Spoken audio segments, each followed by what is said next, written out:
There's something about being alone in a house that makes you notice every little sound.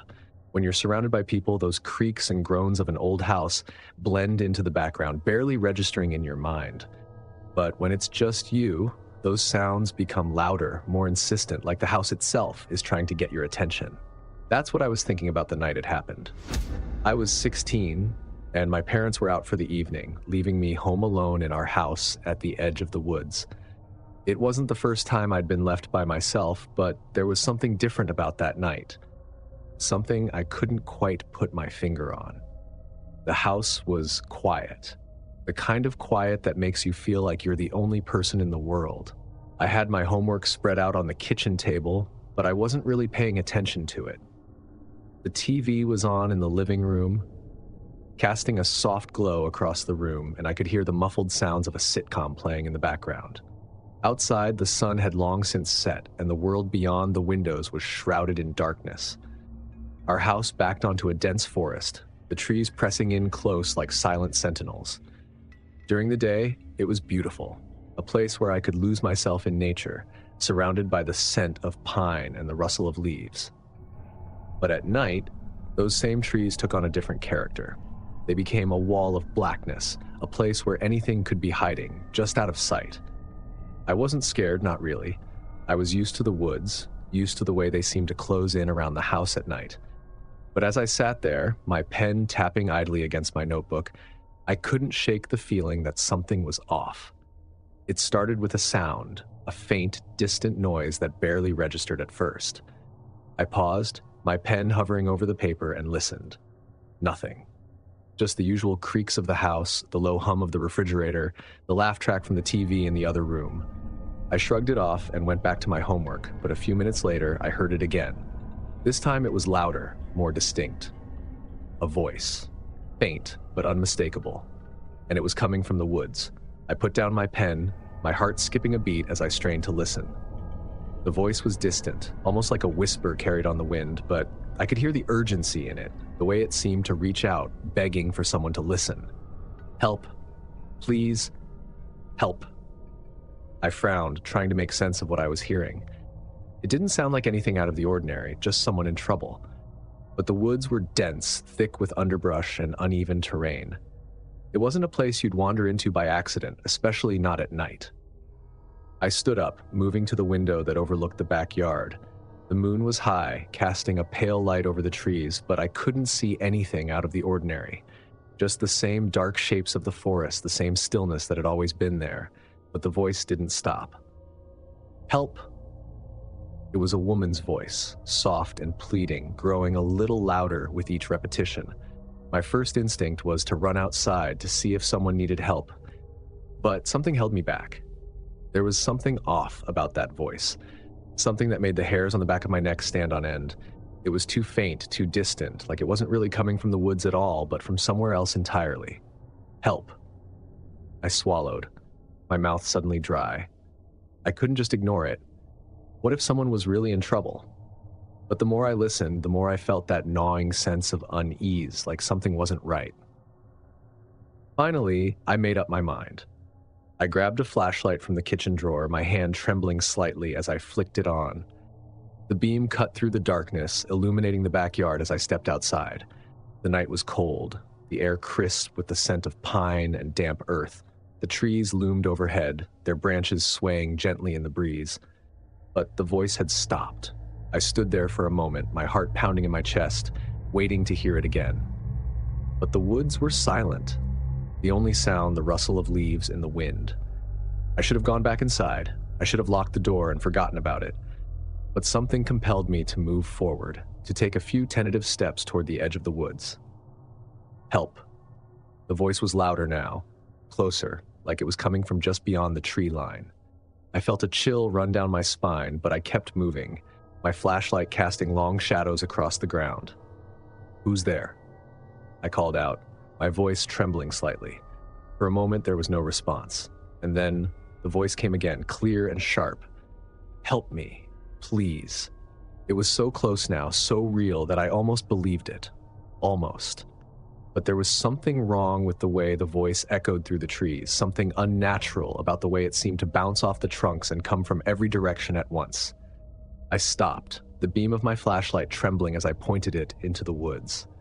My instincts screamed at me to turn back, to go inside and lock the door, but I couldn't shake the feeling that I was being watched. And then, just as suddenly as it had started, the voice stopped. I stood there, frozen in place, the flashlight casting a jittery beam of light across the trees. The silence was deafening, pressing in on me from all sides, and I couldn't shake the feeling that something was very, very wrong.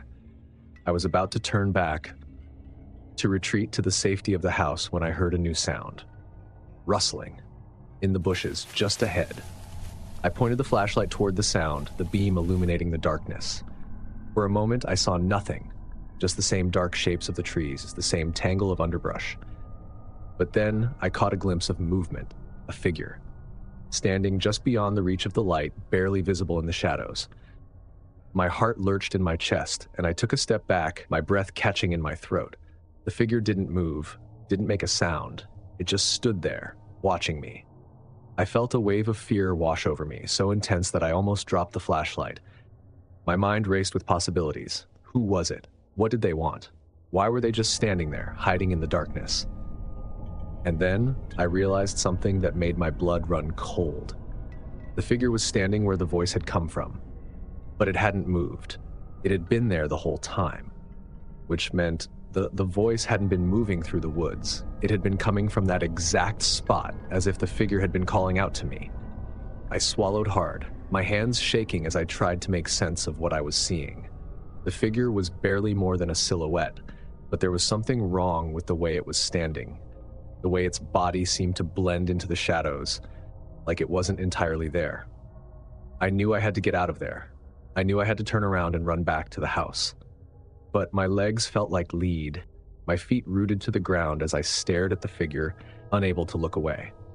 And then, slowly, the figure began to move. It stepped forward just enough to come into the light. My breath caught in my throat as I saw it clearly for the first time. It was a woman, or at least it had been at some point. Her skin was pale, almost translucent, and her eyes were dark, hollow pits. Her hair hung in matted strands around her face, and her clothes were tattered, clinging to her thin frame like rags. But it was her expression that terrified me the most. She was smiling, a wide, unnatural grin that stretched across her face, revealing teeth that were too sharp, too white. It was the kind of smile that didn't belong on a human face, the kind of smile that sent a jolt of pure terror through my entire body. And then, in a voice that was both familiar and completely alien, she spoke. "Help me." I didn't think. I didn't hesitate. I just turned and ran. The flashlight bounced wildly in my hand as I sprinted back toward the house, my heart pounding in my chest, my breath coming in ragged gasps. I could hear the rustling behind me, the sound of something moving through the bushes, but I didn't dare look back. I reached the back door, fumbling with the handle as I threw it open and practically hurled myself inside. I slammed the door shut, locking it with trembling hands, and backed away, my eyes fixed on the darkness outside. For a moment I stood there, my chest heaving as I tried to catch my breath.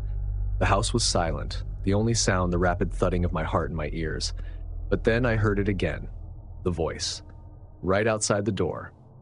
"Help me, please." I backed away, my mind racing. This wasn't possible. I had just seen her in the woods, just heard her calling out from the trees. How could she be here, so close, so fast? I grabbed the phone from the counter, my fingers shaking as I dialed 911. The operator's voice was a lifeline, a connection to the real world that I clung to desperately. "There's someone outside my house," I stammered, my voice barely steady. "I don't know who it is, but they're trying to get in. Please, send someone." The operator assured me that help was on the way, but it felt like an eternity as I waited, every second stretching out like hours. I could hear the voice still, calling out from just outside the door, but I refused to go near it, refused to look out the window. "Help me." The words were like a broken record, repeating over and over, each one sending a fresh wave of terror through me. Finally, after what felt like an eternity, I heard the sound of sirens in the distance. The voice stopped abruptly, and I felt a momentary sense of relief. But when I looked out the window, the backyard was empty. The police arrived minutes later, their flashlights cutting through the darkness as they searched the area. I told them everything. about the voice, the figure in the woods, the way she had appeared so suddenly, so impossibly close to the house.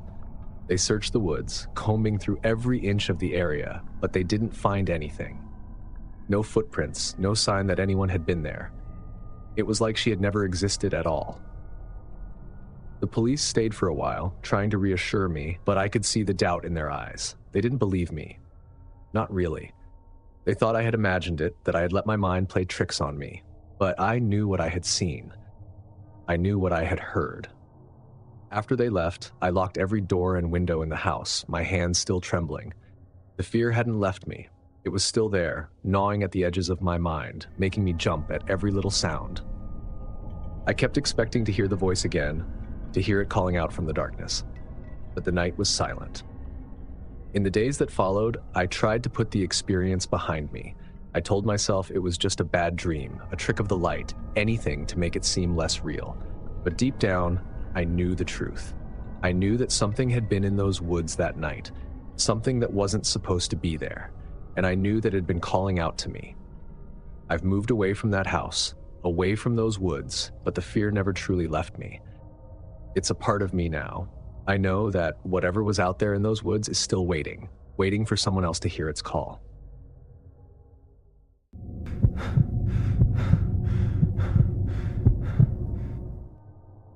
It was one of those nights that makes you want to curl up with a good book and a cup of tea, the kind of night where the rain falls steadily against the windows, the thunder rumbles low in the distance, and the world outside feels far away. I'd always loved stormy weather, the way it made everything feel cozier, more intimate. But that night, there was something different in the air. I was home alone, my parents having gone out for the evening to celebrate their anniversary. It was just me and the old house that had been in our family for generations. I'd grown up there, so the sounds of the house were familiar to me, comforting even. But as the rain intensified and the wind picked up, the usual creaks and groans seemed louder, more insistent. I'd spent the earlier part of the evening in the living room, wrapped in a blanket and watching TV. But as the storm grew stronger, I decided to head upstairs to my room. The house was quiet, kind of deep. I climbed the stairs slowly, my hand trailing along the wooden banister. The hallway was dark, the shadows cast by the flickering light bulbs dancing across the walls. I hesitated at the top of the stairs, listening to the wind howl outside before turning and heading toward my room. But just as I reached for the doorknob, I heard it. A faint noise, barely audible over the sound of the storm. A soft, muffled thump, like something heavy being dropped onto the floor. I froze, my hand hovering over the doorknob, my heart skipping a beat.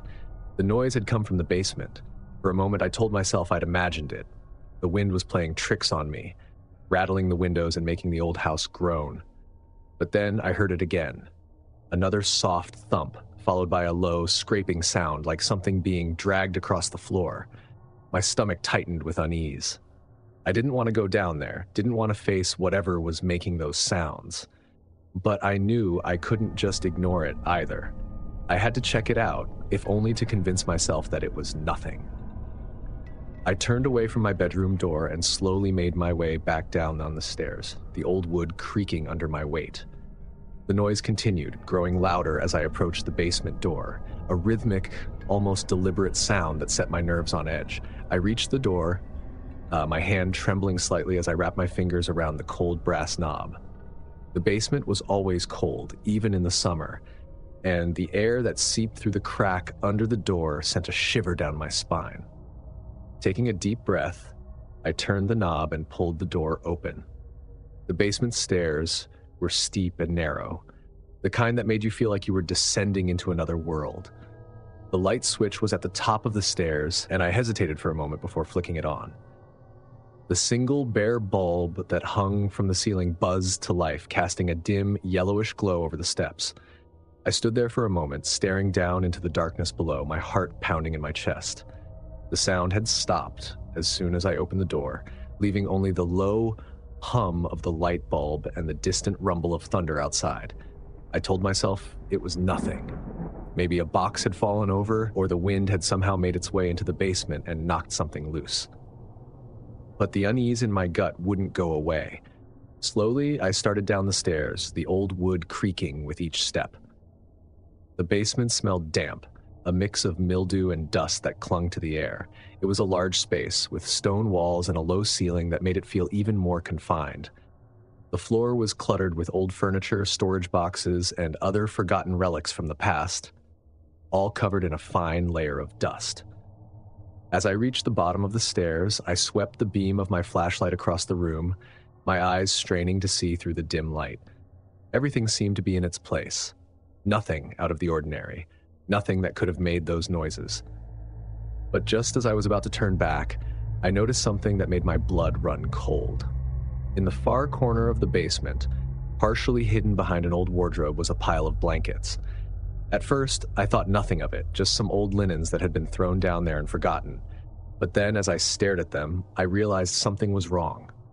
The blankets were moving. It was subtle, almost imperceptible, but they were definitely shifting, like something underneath them was trying to get out. My breath caught in my throat, my mind racing with possibilities. A rat? A raccoon that had somehow gotten inside?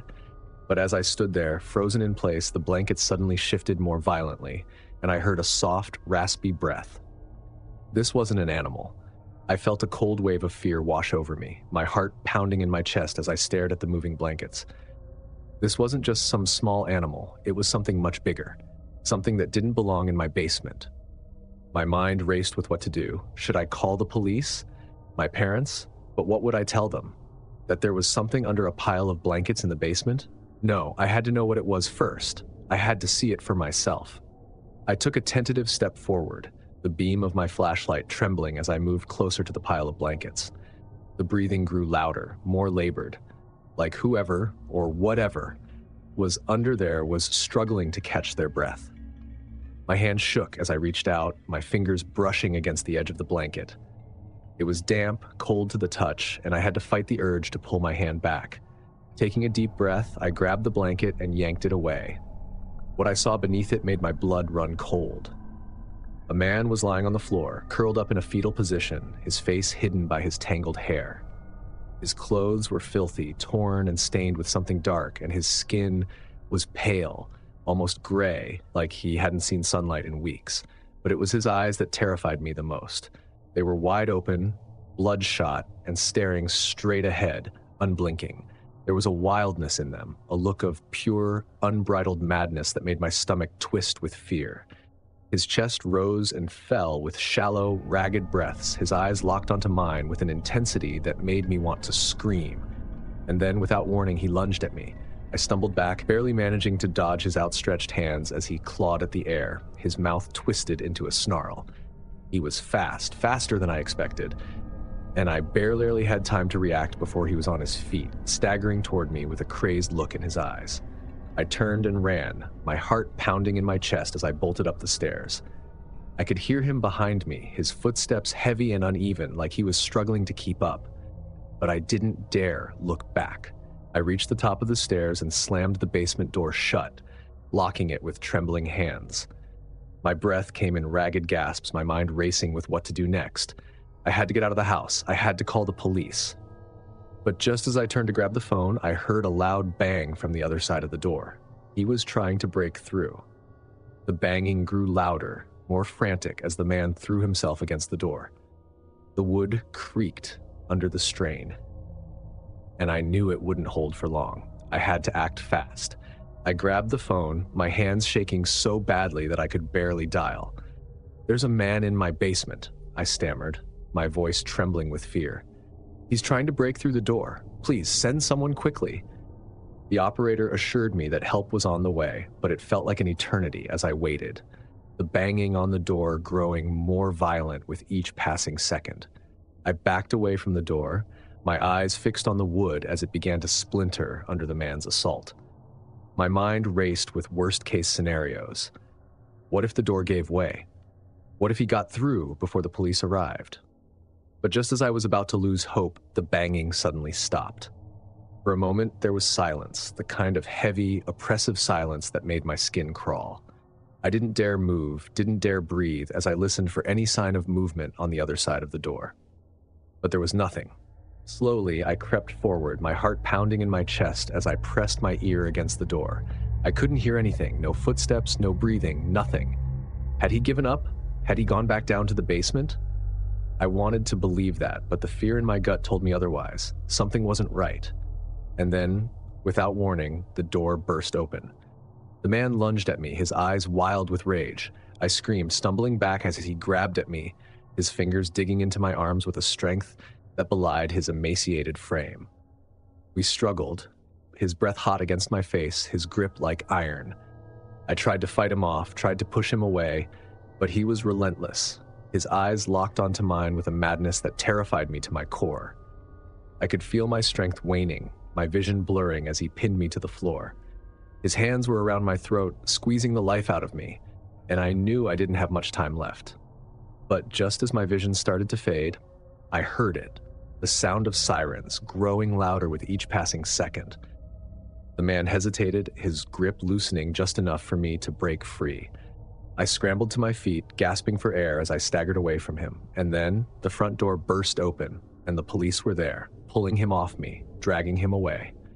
I collapsed to the floor, my body trembling with relief as I watched them haul him out of the house, his wild eyes still locked onto mine, that twisted smile still on his lips. The police stayed with me for hours, asking me questions, trying to piece together what had happened. I told them everything. The noises in the basement, the man under the blankets, the way he had attacked me. They searched the basement, combing through every inch of the space, but they didn't find anything out of the ordinary. No signs of how the man had gotten in, no evidence that he had been living there. The man was taken to a psychiatric facility, but I never learned who he was or where he had come from. The police told me he was a drifter, someone who had been living off the grid for years, moving from place to place. But that didn't explain why he had chosen my basement, why he had been hiding there. And I can only write this story after many years of therapy. If the police hadn't arrived in time, I wouldn't be here anymore.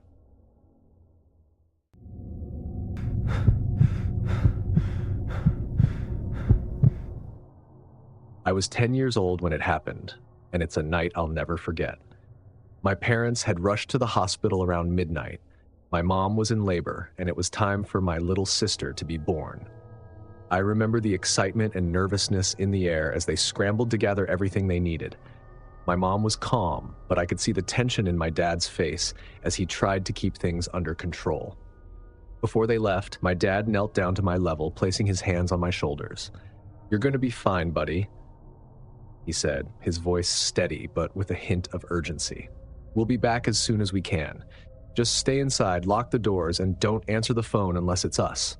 You're in charge, okay?" I nodded, trying to mirror his calmness. I wasn't scared, at least that's what I told myself. I was excited, actually. It was the first time I'd be home alone at night, and I felt grown up, ready to prove that I could handle it. As they drove off, I stood by the window, watching the taillights of their car fade into the darkness. The house felt different without them there. Bigger, emptier. But I wasn't afraid. I had my favorite movie queued up, a bag of chips, and a can of soda. It was going to be a fun night. Or so I thought. It was around 1 a.m. when I started to feel uneasy. The movie had just ended, and the house was dead silent. I remember thinking how strange it was that a house could feel so empty, so still, as if it was holding its breath. I got up to turn off the TV, the remote heavy in my hand. As I crossed the living room, I caught a glimpse of something out of the corner of my eye. Movement, just outside the front door. I froze, my heart skipping a beat. I told myself it was probably nothing, maybe a car driving by, the headlights casting shadows on the porch.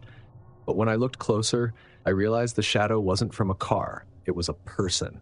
I couldn't see them clearly, just the faint outline of a figure standing outside, barely visible through the frosted glass of the front door. They were tall, their shoulders hunched as if they were trying to stay out of sight. I stood there for what felt like an eternity, my mind racing. Who could it be? My parents weren't supposed to be back yet, and they had the only other key. No one else knew I was home alone, at least no one who should have known. Then, slowly, the doorknob began to turn. My breath caught in my throat as I watched the handle twist back and forth, the faint rattle of metal against metal filling the silence. Whoever it was, they were trying to get in. Panic surged through me, and I bolted for the hallway, my bare feet slapping against the hardwood floor. I knew I had to hide, but where? My room felt too obvious, too easy to find. The closets were too small, too cramped, but there was one place I knew they wouldn't think to check: the hall closet. The hall closet was narrow, just wide enough for coats and shoes, with a small shelf above for storage. I had hidden there during hide-and-seek games with my friends before, and no one had ever found me. It was cramped, and the smell of old leather and mothballs filled the air, but it was my best option. I squeezed myself inside, pulling the door shut as quietly as I could. My heart was pounding in my chest so loud that I was sure whoever was outside could hear it. I pressed myself against the wall, trying to make myself as small as possible, my eyes fixed on the sliver of light that seeped through the crack in the door. I waited, every muscle in my body tense, my ears straining for any sound. For a moment, there was nothing, just silence, thick and oppressive, like the whole world had stopped moving. I started to hope that maybe the person had left, that they had given up and walked away. But then I heard the creak of the front door opening. I bit down on my lip to keep from gasping, my body trembling with fear. The intruder was inside the house.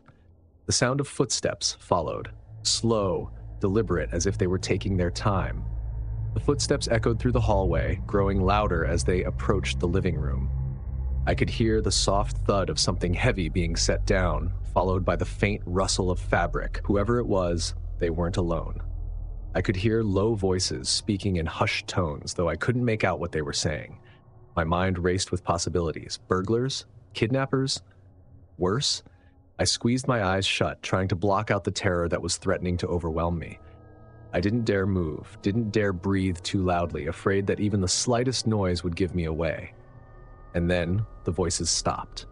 I opened my eyes, my breath hitching in my throat as I listened. The footsteps were moving again, this time heading down the hallway, toward me. The sound of footsteps grew closer, each step sending a jolt of fear through my body. I could see the shadow of someone moving just outside the closet door, their outline barely visible through the crack. I held my breath, praying they wouldn't find me. But then the closet door began to open. I bit down on my lips so hard that I tasted blood, my heart hammering in my chest as the door creaked open, inch by inch. I tried to make myself as small as possible, pressing myself against the back wall, hoping that the darkness would hide me. The door stopped halfway open, and for a moment, nothing happened. I could hear the intruders breathing, slow and steady, just inches away from me. My mind raced with possibilities. What would they do if they found me? Would they hurt me? Worse?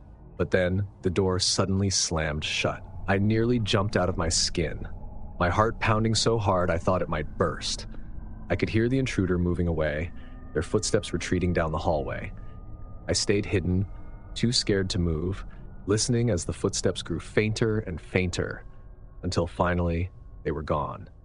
But I knew better than to come out. The intruders were still in the house, and I couldn't risk being seen. I could hear them moving around, opening drawers, rifling through cabinets, their voices low and tense. They were looking for something, money, valuables, anything they could take. I heard one of them curse under their breath, frustrated at not finding what they were looking for. The minutes dragged on, each one feeling like an eternity. I wanted to cry, to scream, but I knew I had to stay quiet. I was alone, and no one was coming to help me. Finally, after what felt like hours, I heard the front door creak open again. The intruders were leaving. I stayed in the closet, my body trembling, waiting until I was sure they were gone. I didn't dare move until I heard the sound of a car engine starting outside, followed by the screech of tires on the pavement. And then, silence. I didn't come out of the closet right away. I was too scared, too shaken by what had just happened. I kept expecting the intruders to come back, to realize they had missed something and return to finish what they had started, but they didn't. When I finally gathered the courage to leave my hiding place, the house was eerily quiet. The living room was a mess, cushions thrown off the couch, drawers pulled out and emptied onto the floor, papers scattered everywhere. They had taken anything valuable they could find: jewelry, electronics, even the cash my parents kept in the kitchen drawer. I wandered through the house in a daze, the fear still gripping me, but a new emotion creeping in: anger. They had invaded my home, my safe place, and there was nothing I could do about it. I found the phone on the floor where they had tossed it after cutting the line. My hands were shaking as I dialed 911, my voice barely steady as I told the operator what had happened. The police arrived quickly, their flashing lights casting an eerie glow on the walls as they searched the house and took my statement. I told them everything I could remember: the shadows, the voices, the way they had searched the house like they knew exactly what they were looking for. But when it was all over and the police had left, I was alone again. The house felt different now, no longer a place of safety, but a place where bad things could happen. A place where strangers could walk right in and take whatever they wanted. My parents came home the next morning, exhausted but ecstatic after the birth of my sister. But their joy turned to horror when they saw the state of the house and heard what had happened. My dad held me tightly, his hands trembling as he apologized over and over for leaving me alone. My mom cried, her tears falling onto my hair as she hugged me.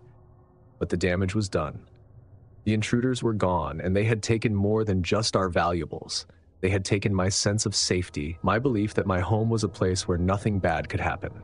For weeks after, I couldn't sleep. Every noise made me jump. Every shadow made me shiver with fear. I kept expecting the intruders to come back to finish what they had started, but they never did. It's a reminder that no place is truly safe.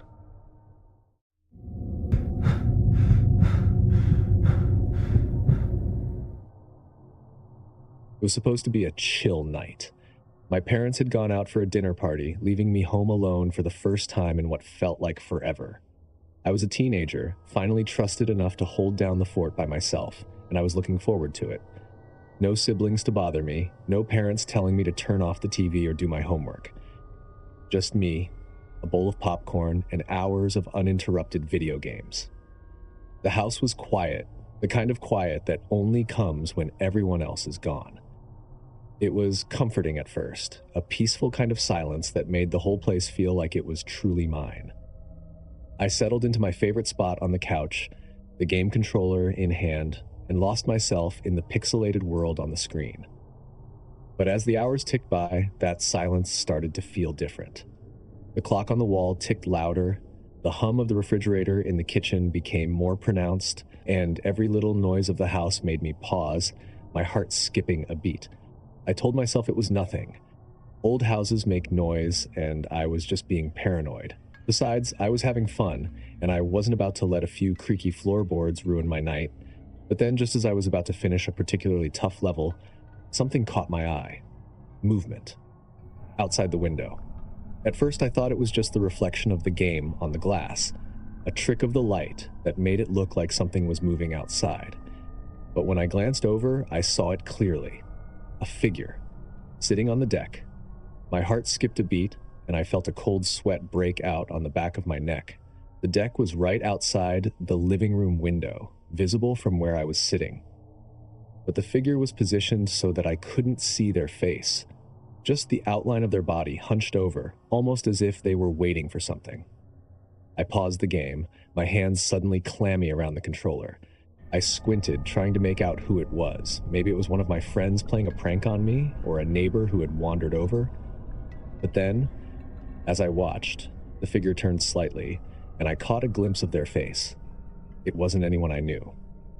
I froze, my mind racing as I tried to process what I was seeing. The figure was a man, older than me, probably in his late 30s or early 40s.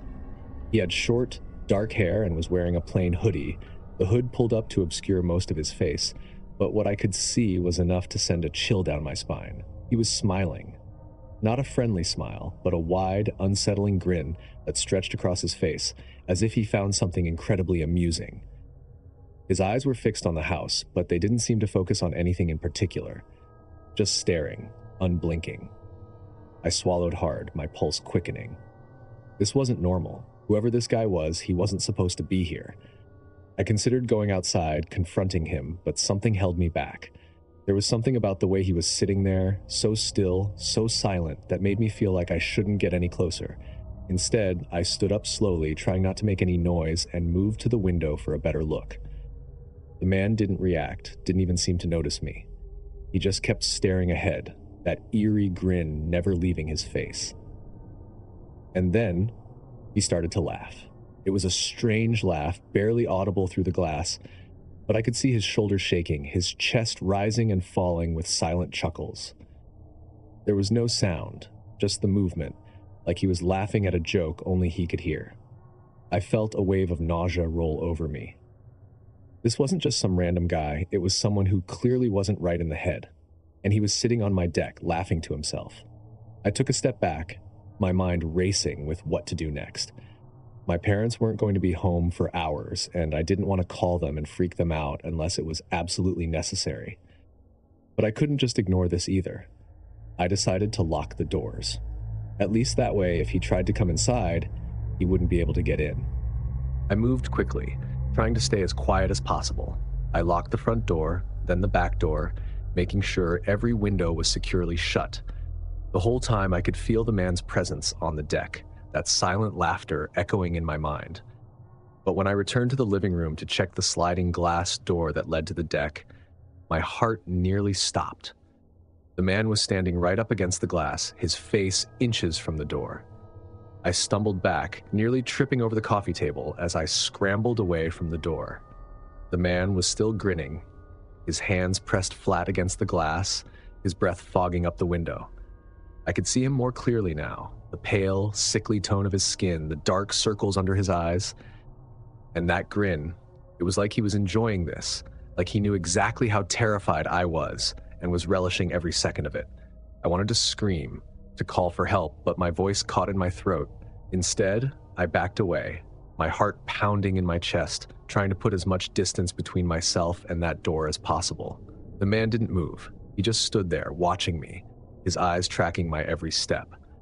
And then, without warning, he reached for the door handle. My breath hitched as I realized what he was trying to do. He was going to come inside. I bolted for the door, reaching it just as the handle started to turn. I yanked it back, locking it with trembling hands just as the man pulled on the handle from the other side.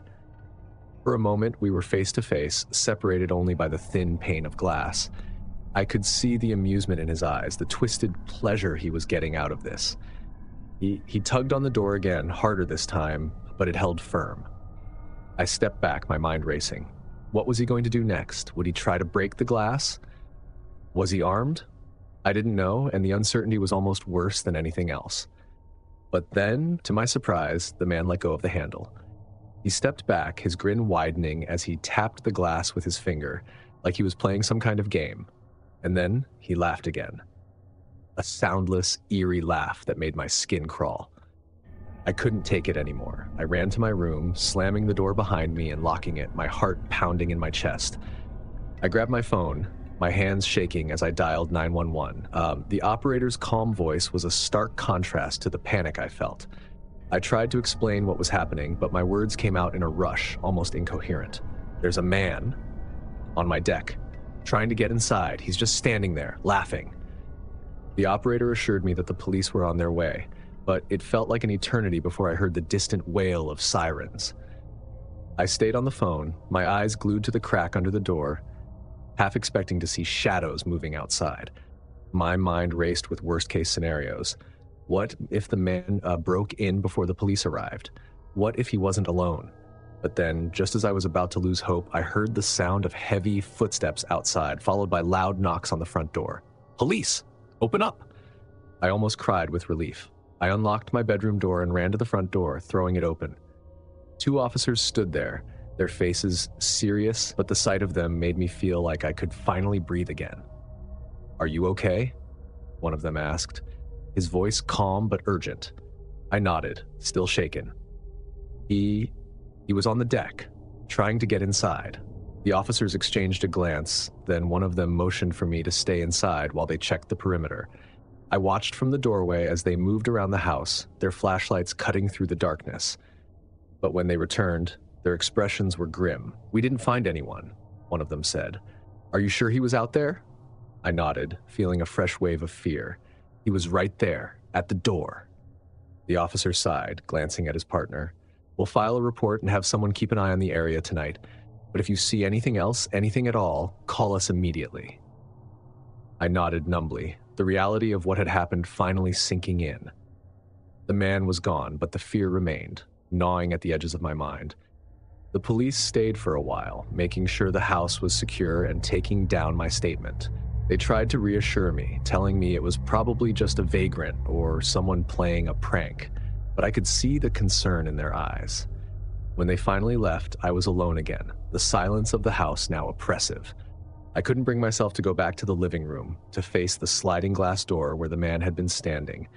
Instead, I stayed in my room, every little noise making me jump.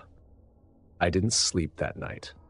Every time I closed my eyes, I saw that grin, those dark, soulless eyes staring back at me. I kept imagining him coming back, finding a way inside, and what would happen if he did. When my parents finally came home in the early hours of the morning, I practically ran to them, blurting out everything that had happened. They were horrified, of course, but by then, it was too late. The man was gone, and there was nothing they could do. We called the police again, but they found no trace of him. No footprints, no fingerprints, nothing. It was like he had never been there at all. For weeks after that night, I couldn't shake the feeling of being watched.